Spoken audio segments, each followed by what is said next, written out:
All right. Folks, welcome back to the Politics with Paul podcast with your host, Paul Rader. Today is a very special day in this podcast history because it is the first episode of the podcast where we have a guest, and that guest is Seth David Radwell. Now, Mr. Radwell here originally made his name as a business executive, including working as the president, of eScholastic, the digital arm of a global children's publishing and education company, and as president of Bookspan Bertelsmann. But more relevantly for today, he is the author of the book titled American Schism: How the Two Enlightenments Hold the Secrets to Healing Our Nation. And he tours as a speaker on the book's content. And that very book is right here. We're going to be talking about that book, his work as a speaker, and issues of political polarization and toxicity in today's political culture and climate for America. And as you all know, I try to keep things as impartial as possible, so I'm not here to say I do or do not agree with any particular points Seth here makes. But nonetheless, it's an interesting perspective that I think people should hear, and you should check out the book, which you can buy on Amazon. So, without further ado, please welcome to the show Mr. Seth David Radwell. Seth, how are you doing today? Anything else you want to add to that intro? Well, thank you so much, Paul. It's a pleasure to be here with you, and thanks for that nice introduction. No, I appreciate you coming here. So it only makes sense to start off with this question. Why was it so important for you to write this book? While it's not like you had no experience with politics previously, you have a master's degree in public policy from Harvard. You come primarily from the business executive world. So why switch gears and write this book? It's a great question. I mean, my motivation, I think, started to develop during around 2015, 16, 17. During that time, I watched as increasingly the political environment, kind of the dialogue, if you will, collapsed in the U.S., I think. And more, it seemed like that acrimony and rancor were crowding out reason in the public discourse. So that was annoying me as someone who's very sensitive and has followed the public sector my whole career, even though I have been in business, as you mentioned. But I think Paul, what pushed me over the edge to do something about it and write this book was that I had watched over the last couple of years as my peers, fellow CEOs in business, were increasingly putting their heads in the sand and afraid to engage for fear of touching the third rail or bringing on the wrath of some group. And I thought, if the public discourse is not working and if private sector leaders won't engage, how can we expect to bestow a democratic republic to our kids, the next generation? And that's what got me starting to do some research. I didn't know originally it was going to lead to a book, but I did research all through 2018 and ultimately left my private sector career to work on the research and writing of this book, American Schism. Yeah, no, I there's a lot of people with you there, and it's an interesting balance you have to strike with how do you not come into conflict with people, but also at the same time can't there are things we have to talk about. That is most certainly true. So now, obviously, it's not like I want you to give away this whole book, but just give like a brief synopsis of a couple of the main points, maybe like a minute or so of the main point you want to drive home with this book. Sure. Well, the first thing I would say is that if we really want to understand why we're so divided today, why America is so polarized, we need to look at our history. And that's precisely what the book does. It traces our divisions back to the founding. And the main thesis is that what we see today is derivative of an original schism, an original split that happened during our founding between two groups of our founders. And understanding that original schism, as well as how it's evolved over our history, is key if we want to heal where we are today, bring divisions together. And so that's important. Sometimes I say history can act as a salve for our wounds, but we have to be willing to apply it. And too often today we don't. So that's the first point. The second point I would say is that the way we're currently dealing with public sector problems is no longer productive. It's counterproductive. And we have to fundamentally change how we interact with each other as citizens and how we develop solutions in the problem solving space. And the current mindset, as opposed to looking at it that way, is as if we're rooting for a sports team in an arena. That's how we're treating our fellow citizens, cheering for the in group and blasting the out group and demonizing them. That's no way that we're going to solve our problems. And when this has happened over our history, as the book shows, we've at times we've been able to move forward using a couple of what I call a secret sauce, a couple of key ingredients. And the book goes into what those key elements of the secret sauce are that I think we need to deploy today. So that's kind of a summary in a shorthand, and we'll get into it in more detail of what American Schism is all about. It did win the International Book Award last year, and it's been quite well received by the public, both praised professionally by the reviews as well as by consumers, readers who've read the book.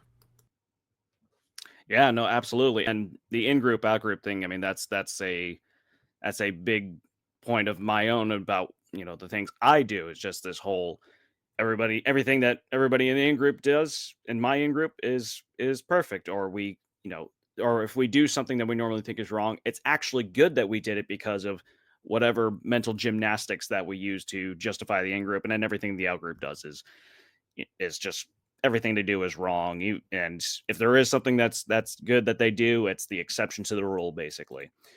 So now to dive in a little bit more into uh, the the the the points you talked about with the Enlightenment, I thought it was a pretty unique approach to the issue of polarization in this country, where you talk about these two enlightenments. You talk about a moderate enlightenment and a radical enlightenment, and then a counter enlightenment as well, and how they have led to these polarization issues today. So when you talk about philosophers of that era, like a John Locke or Jean-Jacques Rousseau or Montesquieu, when their ideas are brought up, it's in relation to how they influenced the founding fathers' views on how to formulate a government, which you do talk about. But what led you to talk about or thinking about taking the two enlightenments and expanding this concept to say, for all the positive impacts that they've had on American political thought, it has also sparked divisions at multiple critical junctures in American history, including today? Well, it's a great question because, first of all, it's important to recognize for your listeners that, the whole premise of the modern society, what we now think of as a modern society, really came out of the Enlightenment's construct of the social contract. That was the element that was during the Enlightenment was very vast in terms of what it covered. The 18th century and the end of the 16th century and the 17th century. I'm sorry, the end of the 17th century and the 18th century. But the political framework, paradigm, if you will, was this idea of why do we form a society? What is a social contract? What is it made up of? What rights does the state have to protect? And what rights do we need to give up to the state in order to live in a civilized society? And so the philosophers you mentioned, along with even going back to Hobbes, these are all important philosophers that affected very much our founders. I mean, of course, our founders were also well versed in the classical philosophers, in ancient Greek democracy, for example, and the Roman Senate and how that operated. But for the key point here is that the Enlightenment actually had a vast disagreement about what the appropriate social contract needed to look like for a republic. And here's where this original American Schism, this is where it started, because you had one group of our founders, people like Alexander Hamilton and John Adams, and they were influenced very much by Montesquieu and the whole balance of powers, but they were as much influenced by the British model. And the British constitutional model at that point was to create a structure to control the monarch, so the monarch couldn't abuse powers. And the way that the British did that was what was called at the time an aristocratic republic, meaning aristocrats, well-educated people, like John Adams of his day, they would govern on behalf of the people to control the monarch and make sure that the monarch wasn't infringing upon the rights of citizens. So in the aristocratic republic, it was the responsibility of the best and brightest to govern on behalf of the people and finally achieve what Rousseau would call the common good. Now, The other school of our founders, namely Thomas Jefferson, Benjamin Franklin, and even Thomas Paine, they were more influenced by the French Enlightenment. And specifically, what I call in the book the radical Enlightenment, people like Denis Diderot and Condorcet and Holbach, and what their difference was that they thought the only sustainable form of social contract had to be a representative democracy, where citizens choose representatives to advocate on their behalf. Now, the other school did not like democracy. They were afraid of democracy because they thought democracy meant like mob rule. They were very concerned about it. Whereas this more radical group, Jefferson, and what became the Democratic Republicans in our early history versus the Federalists, which was Hamilton's party, the Democratic Republicans really believed in a decentralized government and a representative democracy where people, citizens, were electing representatives to govern on their behalf. So that key difference was very profound in the early history of the country. And just to give your listeners to fast forward, as I mentioned before, that split is important to understand. That split is, in my view, the tension we see today, for example, between the elite establishment and the people, the popular vote, or let's say people who are not in the establishment, who've been so attracted, for example, to what Trump has been able to offer them because they feel the establishment has left them behind.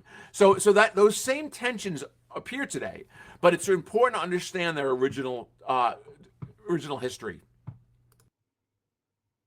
Yeah, no, it's a very interesting way to look at things, especially when when you study history, you think about how Federalists and Democratic Republicans, they had all these differences on, well, first of all, about the Constitution. Democratic Republicans being born out of the anti-Federalists who were very much against the Constitution and wanted to stick with the Articles of Confederation. Thomas Jefferson and others like him being very supportive of the French Revolution, whereas Alexander Hamilton and Federalists were not so much, and they actually advocated for still being, for lack of a better term, tied at the hip economically to Britain.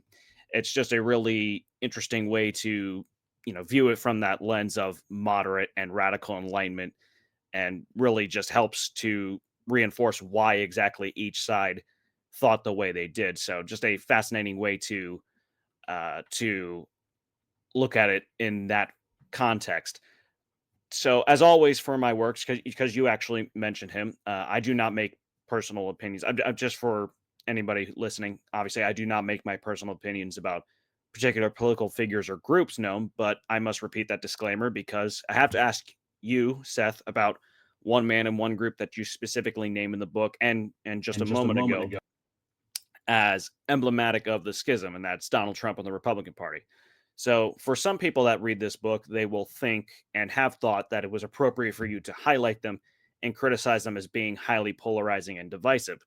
But other people will read this book or have read this book and say that it was divisive of you to shine such a light on them, and possibly even hypocritical, since you lament the polarization in this country but single out one side. And that's not to say that there aren't other opinions that you're highlighting, but what do you think about those two types of responses? And just what do you think of those two responses?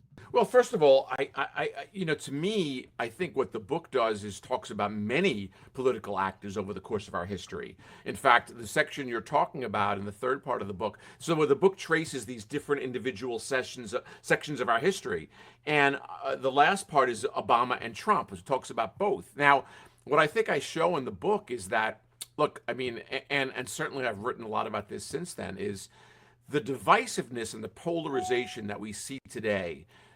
Trump by no means created it. I mean, it had been building, I think, and this is where Trump was right. It had been building for decades because so much of the establishment was no longer understanding the needs of Americans across the country. In fact, that's really what started the wave of polarization. What Trump knew how to do was how to use it, how to leverage it to basically garner political support. And I think in that way he's very much a political genius. the issues that he's raising on behalf of Americans are very real. So I don't buy into the fact that I think it's hypocritical to talk about both on the left and the right. I mean, in fact, I talk about how both the extreme left and extreme right are both to me not helping the conversation. They're counterproductive because in my eyes, both the extremes on both sides end up crowding out logic and rational problem solving that the frustrated majority, people in the center left, center right, are looking for. In fact, they become the loudest voices in the room, and that is unfortunate and counterproductive. So, I would say that I'm willing to be critical of both the extremes on the left and the right, and for different reasons. I think they have. I mean, on the left, I think there's this sanctimonious need to cancel and to anyone who's not woke is all of a sudden canceled, and there's a desire to throw out the institutions because many on the extreme left believe we haven't made progress at all on advancing society, which I think is not at all true. And on the extreme right, there's a willingness to not look at truth, to not look at facts and history, and to be in denial about what are basically empirical issues. So I think both sides, both the extreme sides, have their need criticism, but the fundamental purpose of the analytics of the book is to say that while we've always been divided in our history, at many times in our history, we've usually had a more constructive way of dealing with it than we seem to have now. And I think it's gotten worse and worse over the past decade.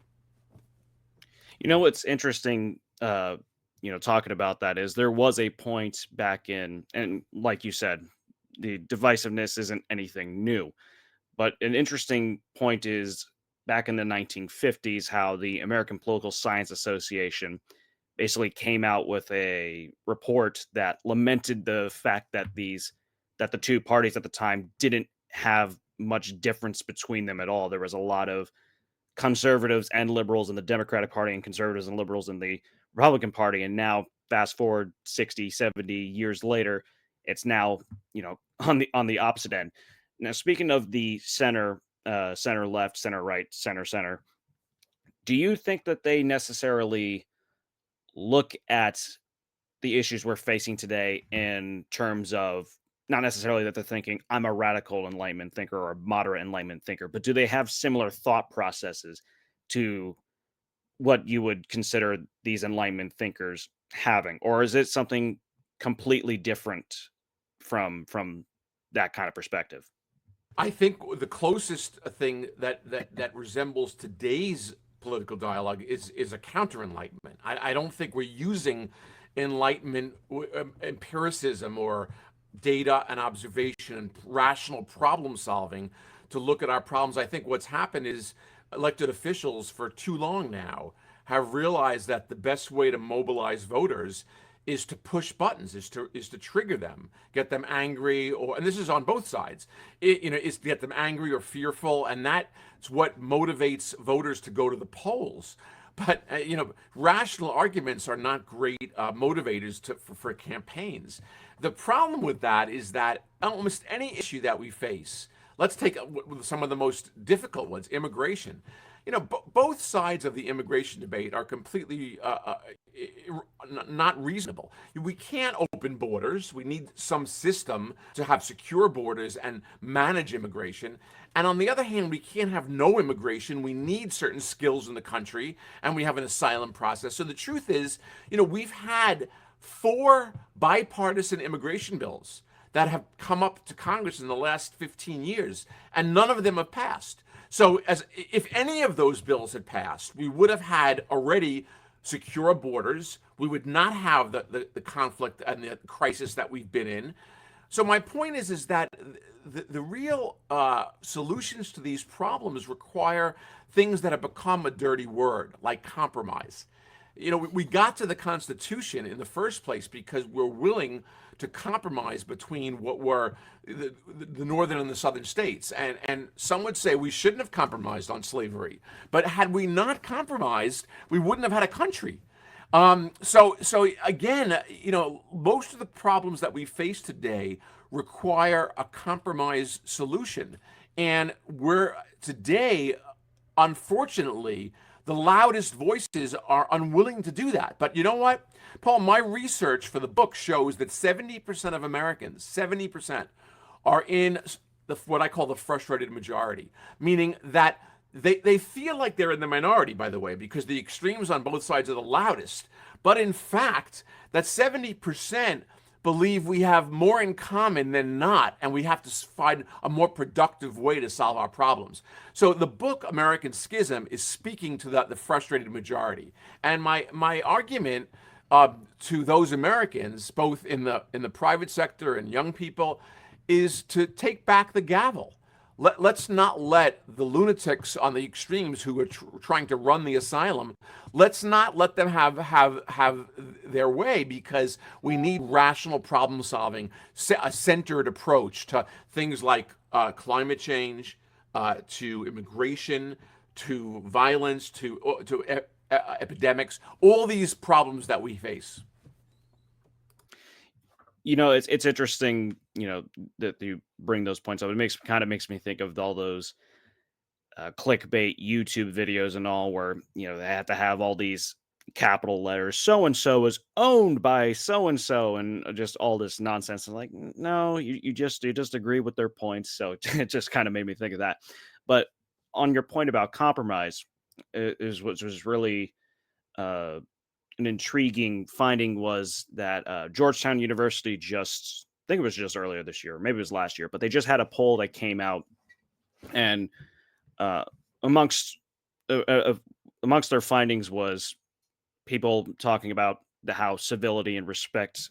A huge majority of the respondents said that those things were needed, but a really interesting and at least seemingly paradoxical uh, perspective for people is that a lot of them believe in the need for compromise, but they believe that their side is compromised enough, and it's the other side that hasn't compromised.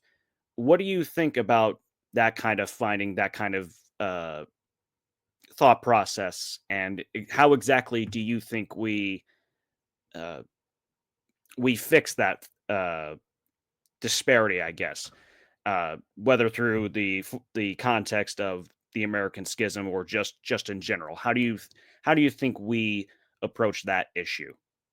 Well, so there's an interrelated problem here that's causing that. So we talked about how elected officials are too easily using emotional buttons to stimulate voters to vote, and getting a rise out of their anger or fear. Well, it turns out the media is doing that as well, because the entire media, as you mentioned, YouTube, the media model today is based on clickbait or eyeballs. So invariably, sensationalism and provoking anger or fear, those are the stories that do the best financially for the media owners, so the channel owners. So we have both the elected officials on one hand and the media landscape on another, both driving towards sensationalism in terms of their pursuits, and that's really where the incentive system is misaligned today. It's not appropriately aligned. Now, what I would say to your question about how to get more a more civilized dialogue going, it's by both sides have to recognize that what we're involved in right now is completely counterproductive, and we're not going to solve problems by screaming at each other. So it takes getting into a room, let's say, being in person with people to really understand where they're coming from. So what in the mindset side, what I say in the book, by the way, is there are two types of changes we have to drive towards. One side are all these systematic changes, because the system we have today is providing bad incentives, and there are structural things that we could change to make that better. And I'll come back and give some examples. But on the other side, besides the structural change, there's a mindset change too, and it's about learning how to listen to each other, taking a step back and understanding where people are coming from, what I call deep listening. It's about making sure the data matter, and not using everyone not having their own facts, their own alternative facts, if you will. It's about understanding why compromise is the way we've been successful in the past, and how can we use it again today? So those are some of the mindset changes, and I think directly to your point, the way we get through some of the polarization mindset is by adapting these mindset changes that I talked about. And I'm very much involved with both in the private sector and with colleges, with students, talking about how to think about these different things. Yeah, the introspection part is that's a big thing for me, and it's something obviously can always get better at it. But just the whole introspection aspect of how we approach things. I'm actually working on uh, an educational email course, basically talking about how we unintentionally inflame polarization, and one of those things is about we don't really actually examine ourselves and how we approach the topic, even if we ultimately want to heal the polarization or to mitigate the polarization and heal the political divide. There are some ways that we approach it that actually kind of make it worse. So just I appreciate you bringing that up and the in group, out group perspective, especially because with the in group, it's a lot of that is a lack of self awareness, a lack of introspection. It's everything the in group does is great, everything the out group does is wrong.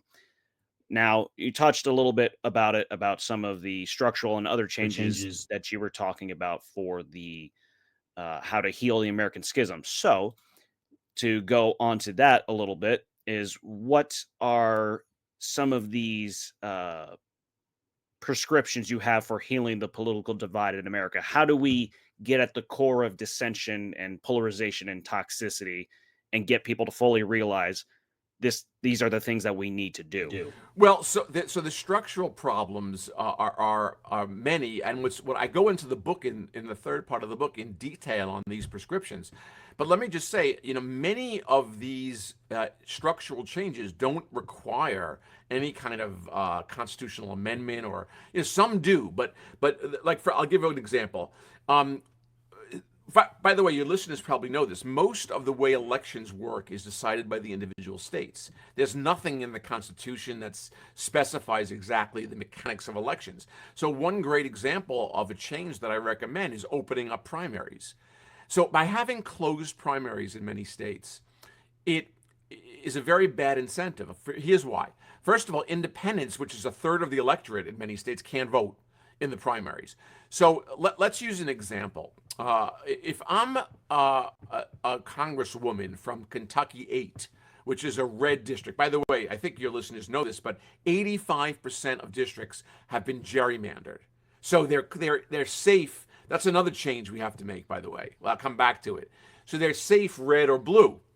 Now, if I'm in a safe red district and I'm a congresswoman of, let's say, Kentucky 8, who is willing in my turn to compromise with someone from the other side of the aisle and solve a problem, when it comes to the primary, which is where it matters, I'm going to be primaried on the right, because the folks who vote in the primaries for the Republicans, it's the base of hardcore Republicans, and for the Democrats, it's the base of the hardcore Democrats. That's why we have Congress people like Marjorie Taylor Greene on one hand and Elizabeth and AOC on the other. Now, if there are open primaries, then independents could vote in the primary.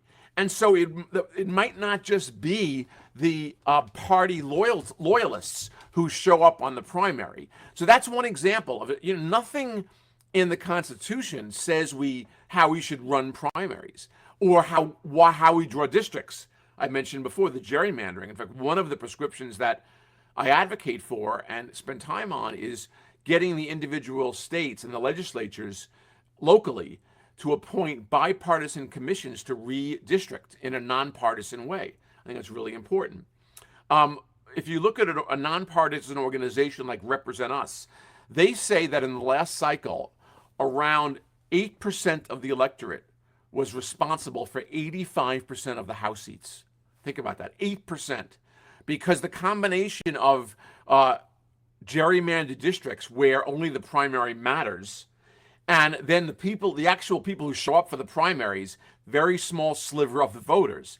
So as a consequence, a very small electorate is driving the bus here, and that's what I mean by the frustrated majority, needing to take back the gavel. So, nonpartisan redistricting, open primaries. I believe in ranked choice voting. I think it's a way of voting which forces candidates to appeal to a broader base than just their partisan base. Because in ranked choice voting, if you have to be people's numbers two choice as well. If there are five candidates, you can't only appeal to your base. So it also is a better incentive system with ranked choice voting than with the current voting we have now. All three of four of these changes are not are state by state. First of all, is where they happen. They're fine. They're not going against anything that's in the Constitution. These are decisions that the states have implemented mostly because of the legislatures trying to keep control. It's about legislators locally in the state houses and the state senates wanting to pick their voters as opposed to the voters picking them. So this is an incentive problem that's structural. And I'm sorry for going on so long, but I wanted to give your listeners some examples of these. No, no, no, no. I mean, answer it as much as you need to. Now, obviously, I won't. Like I said, I don't want to agree or disagree with any particular prescriptions, but the whole aspect of political competitiveness or lack thereof I wholeheartedly agree is a very serious problem in this country, and it needs to be addressed. When you have all these districts that are just a foregone conclusion, not necessarily the specific candidate, but which party is going to win it. It's just not it's not good for anybody. It's supposed to be competitive. I mean, the idea of competitive politics is that by getting in the circle of ideas, a broad base of ideas to conflict and argue it out, that's what democracy is supposed to do. So if the districts are all safe, then there's not a good exchange of ideas and a good injection of innovative concepts in the problem-solving mode. And that's why, in many ways, gerrymandering is so damaging, and both parties do it. Both parties are guilty of this. No, absolutely. Uh, it's just it's the whole gerrymandering. The ways for catching it have gotten better, but the ways of trying to make gerrymander or how people try to gerrymander is also getting better. So it's just kind of all this whole big back and forth between who can gerrymander successfully and who can't, I guess. Now, I do know you have to. Sorry, I do know you have to get going in a little bit, so I do want to end off with the last few questions I have. So, what do you think the next big dividing issue that what do you think the next dividing issue will be that is emblematic of your conception of the American Schism, or is it even going to be a single issue, in your opinion? Well, the most critical issue is the lack of faith, the breakdown in trust in our institutions. I mean, already, and this is, you asked me before about my perspective on both the extreme sides. Are they equally kind of destructive? Here's where I think, there's been folks on the right that have intentionally been what we call election deniers. This is very problematic because if we don't have a peaceful transfer of power in this country, that's the landmark of what makes a democracy work. And if we lose faith in our elections, which all the data show that there's not been systemic fraud in our elections, they're reliably safe, and they've been proven so. So here's where truth matters. And what I would say is that what I'm most concerned about in terms of issues is this erosion of faith in our institutions. Because if our institutions no longer have the trust of the American people, our democracy as we know it is over. It's really the beginning of the end. And so I'm hopeful that we can restore trust in our institutions, because despite all of our problems, Paul, we still are the best example of self-governance in the history of the planet. Even with all of our problems, no society has pulled off what we've done. And for those on the left who are willing to criticize America, go try living somewhere else and see what it's like. And for those on the right who don't want to give credit or faith in our institutions, I think you're also doing a tremendous disservice. So that's to me the trust in our institutions is the most important issue. Now I just wanted to make one other point. I spoke about three structural changes that don't require constitutional or federal action. There are two structural changes I think we need that do require federal action. The first one of them is campaign finance reform. I think since Citizens United, we've allowed the level of what I'll call bribery in our system, special interests, to uh, give enough support to really be the ones that end up writing their lobbyists are the ones that write the laws that those industries take advantage of. That's corrupt. That's not. So we need campaign finance reform. And in the book, I talk about it. I won't go into it now. That probably does require a constitutional amendment. And I support a group called American Promise, which is a nonpartisan group that's trying to pass a two-sentence amendment to the Constitution that would make sure that all money in campaigns is disclosed properly. I'll leave it at that.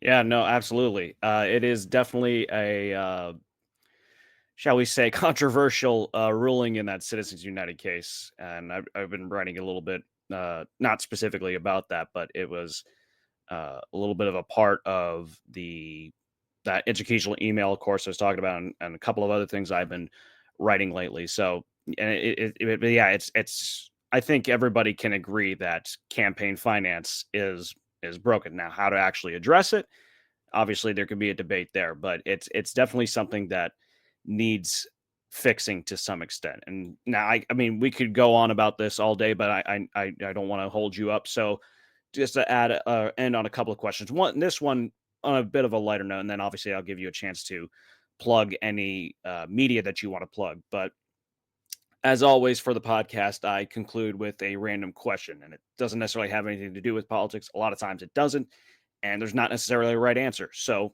for you, Seth, my question is this: who was one person, doesn't have to be the person, but who was one person, dead or alive, that you would want to have an in-depth conversation with? And it, again, doesn't have to be the person at the absolute top, just one person. Well, I'll give you two answers. So, alive, I would say it's someone like Adam Kinzinger. I think he's a Republican congressperson, but he's not been part of the Trump camp. He's conservative, but I think he's someone who is, and I've spoken to him briefly. I would love to do some more. I think he's someone who really puts country first, which is what we need more of in our leaders. A dead person, I would say. I mean, the obvious ones would be Abraham Lincoln or Martin Luther King. Great leaders. I would probably pick someone like who I'd love to just have a conversation with, Winston Churchill, because in terms of courageousness in the public space, I think he was one of the most emblematic heroes of the 20th century. And so, if you ask me of a dead person, someone like him, or maybe even FDR, Franklin Roosevelt, those are people I would love to have a conversation with. I mean, can't really argue with any of those. Obviously, major historical figures for me are a big thing, but I'm going to give you the might be actually the top of the list. And now I'm sure you know who this is, but for those listening who don't know, I'm going to pick Rod Serling. Now, if you don't know who he is, he was the creator of the original Twilight Zone back in the 60s and was the head writer there. And if you hear him in interviews and just the stuff that he wrote, it's just an incredibly prescient, well ahead of his time guy who just had an uncanny ability to look into the nature of humanity and look at our flaws and really articulate them in a manner that nobody else really can. And it's a shame that he passed as young as he did back in, I believe, the 70s. So Rod Serling is going to be my answer. Um, but now to end things off, once again, thank you so much, Seth, for being on this show. Anything else you want to plug, including your book? Sure. Well, American Schism, I think I would love your listeners to take a look at it. I think if you like history, you want to understand better the root of our divisions today. I think it's a great read, and I love hearing from readers. So please take a look at the book. It's available in Kindle, audio, and hardcover at Amazon.com. American Schism. And I would also say that I do write regularly on these issues, and I love to hear from readers. So my website, SethDavidRadwell.com, is something that you can sign up for my newsletter, which is free. And I'd love to keep the dialogue going. Thank you, Paul, for the work that you do in this important space. Hey, Hey, absolutely. absolutely. And once again, thank you for coming on, Seth. So once again, that book is American Schism: How the Two Enlightenments Hold the Secret to Healing Our Nation. Get it on Amazon in ebook and paperback format. Once again, thank you to Seth for coming onto the show as the first ever guest on this podcast. And thank you to those who tuned in to view and or listen to this interview. And until next time, take care.